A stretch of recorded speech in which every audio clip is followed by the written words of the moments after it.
Oh boy, I can't wait to tear into the new Disney live-action Little Mermaid movie. But before that movie comes out, I want to talk about everyone's favorite topic, blackwashing.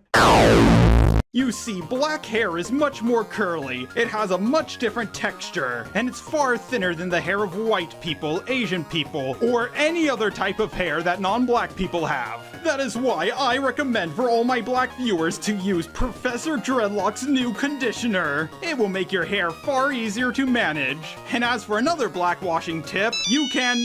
Hang on a second. I just got a call from my agent. Apparently, I'm not talking about the right kind of blackwashing. Okay, let me look this up real quick. Oh, that's what blackwashing is. Oh, okay.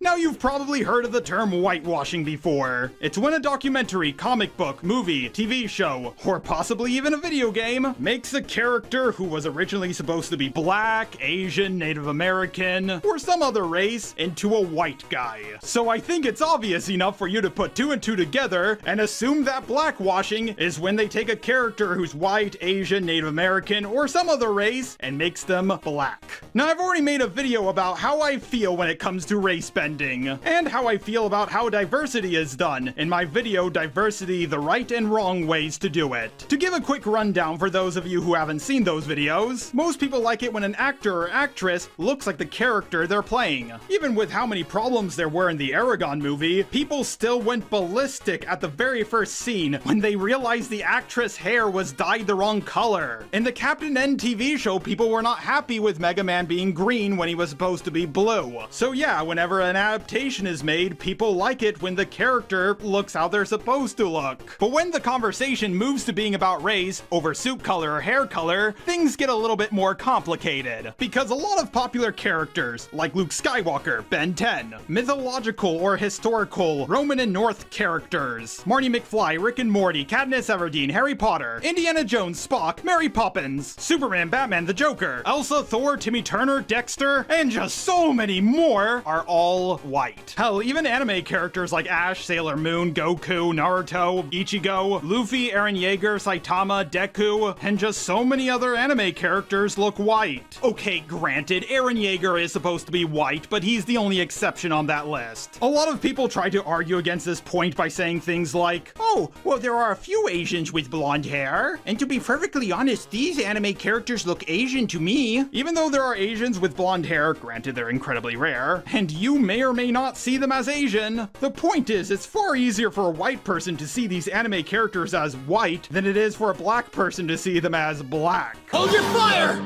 This man isn't black! So I can totally understand why black people would like, well, more black characters. Now, while skin color is certainly not the only reason why someone would relate to a character, it's still a reason. Not even close to the most important reason, but still a reason. According to my roommate and best friend, Professor Dreadlock, AJ from Very Odd Parents was an extremely good influence on him growing up. Now, granted, this character was never race bent, but it was still good representation nonetheless. Me and him go over this topic a little bit more in my video, Reverse Stereotypes. Now, the overwhelming majority of people that I have seen at least seem to be in agreement that an original black character is far better than a race-bent one. But considering how studios, especially as of late, do not like to make new IPs, instead they're focused on making remakes, reboots, and other stuff like that. So how will an original black character be made? They could add a new character in who's black, I guess? No, of course not. They're gonna take a pre-existing character and change their race. Sometimes they'll make characters with the word black in their name black, like Black Canary in Suicide Squad. Or they'll do it to background and side characters who barely have any lines. Or they'll do it to 75% of the main cast like they did in Velma, which was absolutely terrible, by the way. Now, while they did race bend the Scooby-Doo characters, there's plenty of other versions where they're still white, all of which are better than the Velma show. And of course, I don't have a problem with a character who is non-white taking up the title of a another hero, whether it be Spider-Man, Blue Beetle, Green Lantern, or others. Of course, my favorite race bend of all time will forever be Asian Hulk. Oh, Jerry, we can't make a female Hulk because that already exists, and we can't make them black or Mexican because they'll just come out as green. Don't worry, Tim, I have an idea. We'll make the Hulk Asian. That way, despite him being green, he'll have squinted eyes. I would not be happy with a character like Thor or Superman being played by a black guy. Not because I'm racist or anything, Which I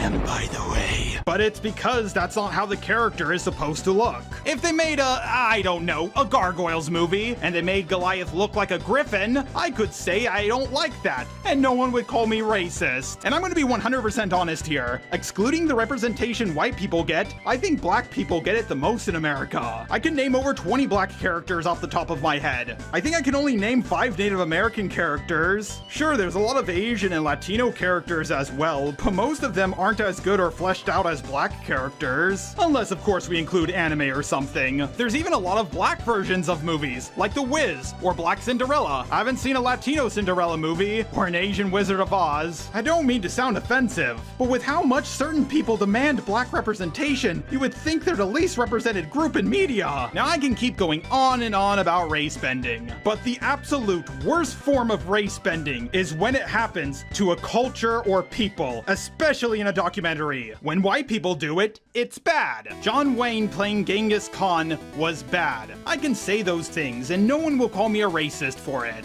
unless they're doing it jokingly. But if I have an issue with a black actor playing Achilles in the TV show Troy, suddenly, according to some people, I'm a racist. Now, while it is true that black Romans did historically exist, after all, Rome did have a lot of territory in northern Africa, but all the statues of Achilles show him as white, and Homer described him as very young looking, even for his age, with long blonde hair. Now, Achilles is not a historical figure. He might have been based off one, but we don't know for sure. However, he is a mythological character, which still is a part of history at the end of the day. But then you have things like this BBC cartoon, Life in Rome, Britain History, the story of Britain. Literally, the first character we see is black. Again, Roman centurions did exist. By the way, centurions were Roman officers who were put in charge of 100 men. But still, black centurions were quite rare, but I guess it is possible. But then we cut to a black gladiator and a black kid.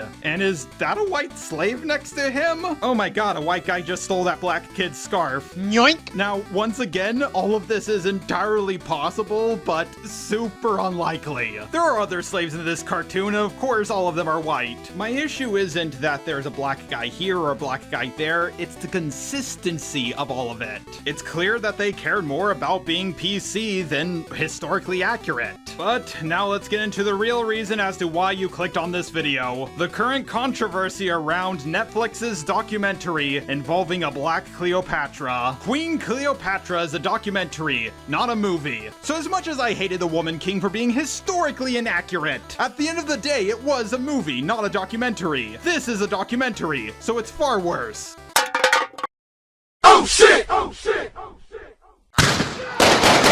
It was directed by this woman, Tina. Let's just say she's not exactly the most popular actress in Hollywood. So you know how the audience score for The Woman King on Rotten Tomatoes was at 99%? Yeah, those numbers don't seem to be inflated at all. Well, the critic score for this documentary on Rotten Tomatoes is at 11%, and the audience score, 1%. So if you combine it with The Woman King, I guess it adds up to 100%. 100% of historical bullshit. He even got sued on behalf of the entire country of Egypt. I didn't even know networks could get sued by countries. Now here's the thing, Cleopatra probably wasn't white either. Hell, I personally think the most accurate depiction of how she looked was actually in Clone High. But she definitely was at least part white. It was extremely well documented that she had Macedonian Greek heritage. And despite what the BBC wants you to think, a lot of Greeks weren't actually black. We also have portraits of her, statues of her, and even coins with her face on it. The portrait of her makes her look white with red hair. Gingers are about as far as you can get from black black people.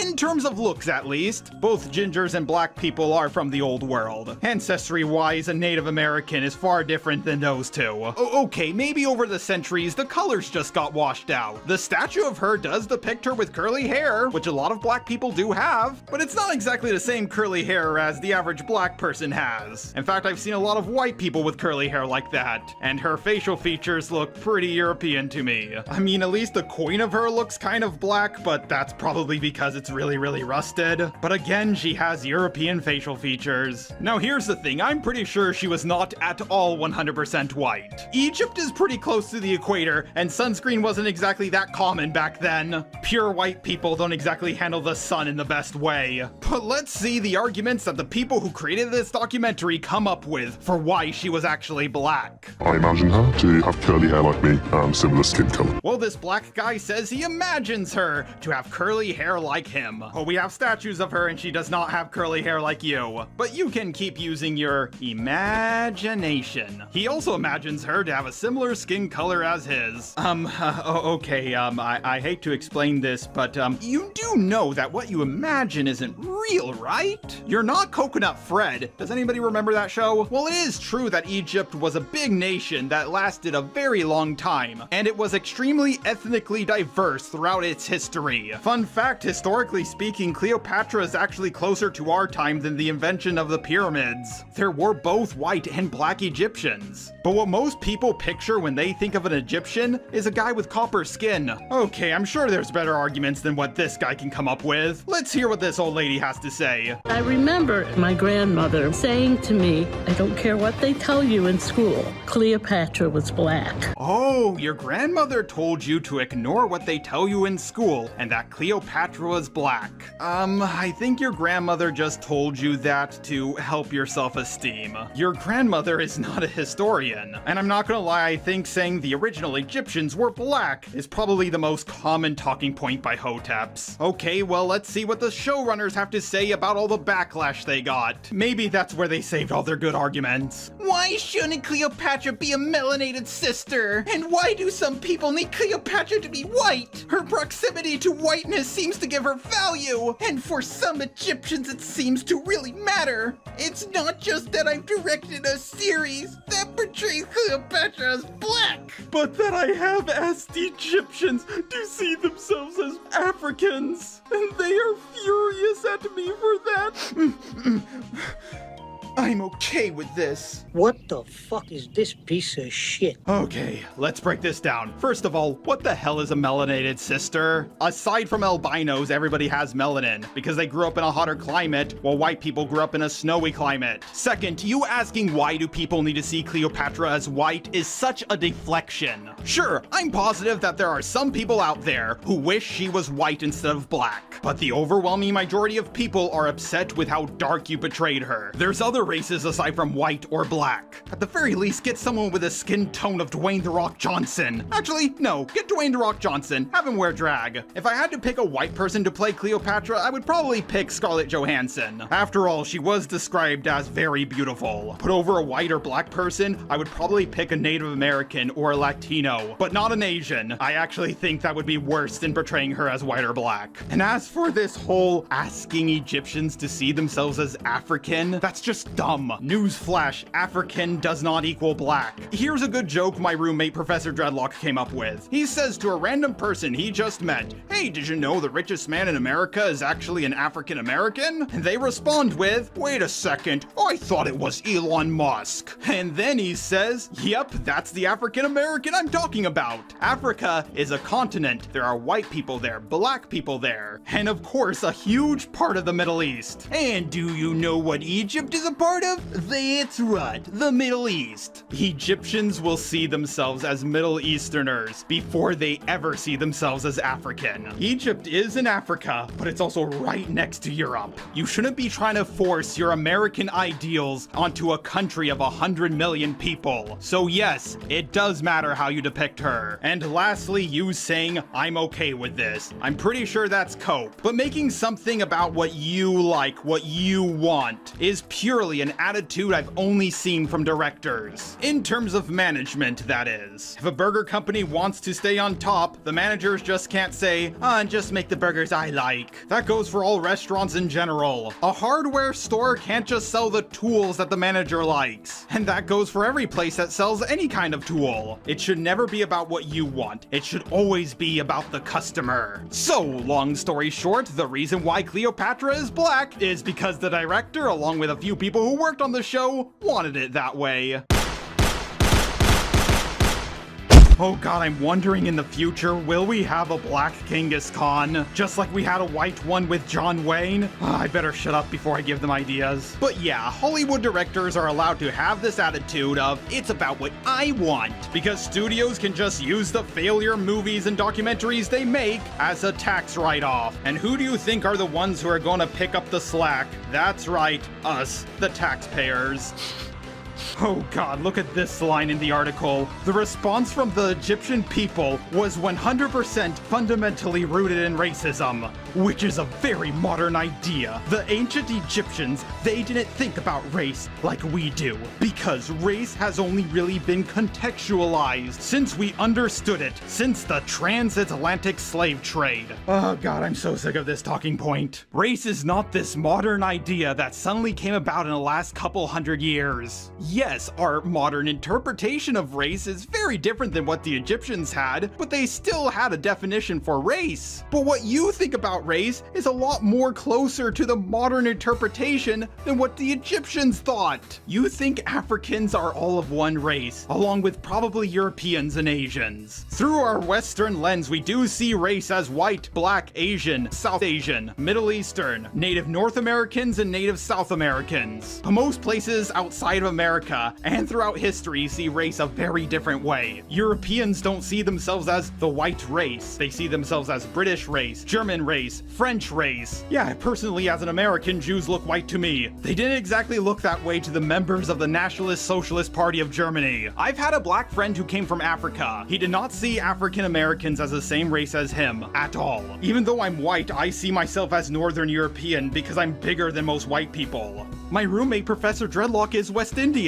He does not see himself as African at all. And lastly, how many of you guys know a white person who's 1/16th something else and they identify with whatever race that 1/16th is? Do you think Chinese people and Japanese people see themselves as the same race? I think if you lived in Egypt and you had a time machine and you went to any time period, a lot of random people during those time periods that you would speak to would probably say that they saw other people from other countries, even if they are in Africa, as different races from them. Racism has existed throughout time. Sure, not in the same form we have today in America, but it's always been an awful part of human nature, just like lying, stealing, murder, and everything else. I just hate this American perspective of, oh, the world didn't exist until we did. Don't get me wrong, for the longest time I thought there was only two countries, America and an endless sea of migrant workers. But I wasn't being asked to work on documentaries. So, the actress for Cleopatra said that blackwashing isn't a thing, so let's actually deconstruct that. So I did record a few arguments about this, but unfortunately, I didn't understand what the dictionary definition of what whitewashing is. According to Google, whitewashing is the practice of erasing people of color, either through replacing a minority character with a white character, or more commonly with a white actor, replacing a minority actor in the portrayal of a character of color.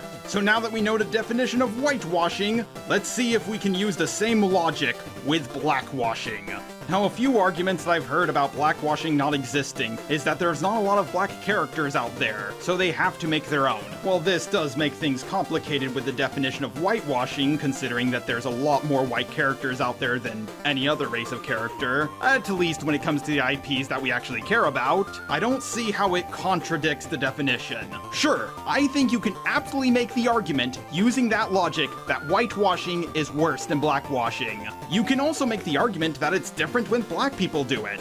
but it's still clearly a thing that exists, especially when you're taking a role away from an Egyptian who are an extremely small minority in America. I understand people like this just don't want the term blackwashing to exist because it has bad connotations with it, just like with the term whitewashing. This is a clear attempt to erase Egyptian heritage, just for black people to say, yeah, we did that. Out of every race that does washing the most, I would say it's black and white people by far. When was the last time you ever seen Asian washing? I see a lot of black groups who say things like the original Egyptians were black, the original Jews were black, the original Romans were black, and all these different types of inventions were invented by black people. If you guys want to have a really good laugh after you finish this video, look up Yaqub. I understand why a lot of them do this is because their culture and history was stripped away from them. Native Americans also go through something extremely similar, but they're a much smaller minority. We hear about the Middle Eastern history of Egypt. We hear about the mostly European Romans, the Northern European Vikings, the Asian samurais, the Native American warriors, and just so many others. What ancestors do black people have for themselves to look up to? Well, Africa has a really terrible climate. They didn't exactly have grain or easily tameable animals like the Europeans and Asians did. Bugs get into food, they love the heat, and Africa is very hot. Anyone who has ever had a fridge knows that food spoils quicker when it's warm. During the winter season in Europe, nature basically made them a fridge to store their stuff. And when you think about the African animals, lions, elephants, crocodiles, hippos, the European wolves just don't sound as bad anymore. Aside from Egypt, most of Africa that tried to develop just did not have easily tameable animals, grain, and good weather conditions to become great nations like the ones in Europe and Asia. But given what they had, they became strong people. Some Romans were black. There were at least 8 historical knights who were black. There were even a handful of black samurai who existed. After the Civil War, many cowboys were black. A good chunk of the Egyptian population throughout history was black. At least currently with what we know, black people may not have that much historical evidence of what their civilizations used to be like. But a few of them were always there, in one culture or another. Sure, many scientists who have worked on some of the greatest inventions were black, but they were only a small part of the team. The filament for the light bulb that Lewis Latimer invented was indeed a great improvement, but I wouldn't say he invented the light bulb. However, people like George Washington Carver greatly increased our knowledge on botany, discovering that cotton plants kill the soil and peanuts rejuvenate it. And of course, there's one of the top 100 greatest people throughout history, Katherine Johnson. She was a math whiz who worked for NASA. Her incredible understanding of math helped NASA get to the moon. They even said themselves that they couldn't have done it without her. Good God, make a movie about her. What she did is 100 times greater than anything Cleopatra has done. But of course, knights, Vikings, and samurai will always be cooler than a botanist. But as technology improves, we will discover more about lost African history. Racism is an awful thing. While it has gone down throughout the years, it's still around. Don't get me wrong, it can kind of be fun to feel superior to other groups of people. But with how common travel is throughout the world nowadays, mixed race people will just become more and more common, which will slowly remove the barriers that us humans have placed upon ourselves. The whole point of the African Queen series is to shed light on forgotten female African rulers. Cleopatra was not black, or at least not that black, and she is certainly not forgotten. And even if they do continue this series, Africa is a very brutal continent. A lot of their rulers weren't exactly the nicest people. I hope if they do continue, that they'll use the backlash this documentary got as a learning experience, and make actual documentaries about real black female forgotten rulers. This documentary is not the fault of black people. It's just another device that the rich Hollywood elites are trying to use to divide us by race, to keep us from focusing on our economic situation. This movie in less than a decade's time will be mostly forgotten about, but there will always be another movie or documentary that comes around to take its place. So let's get ourselves ready for it.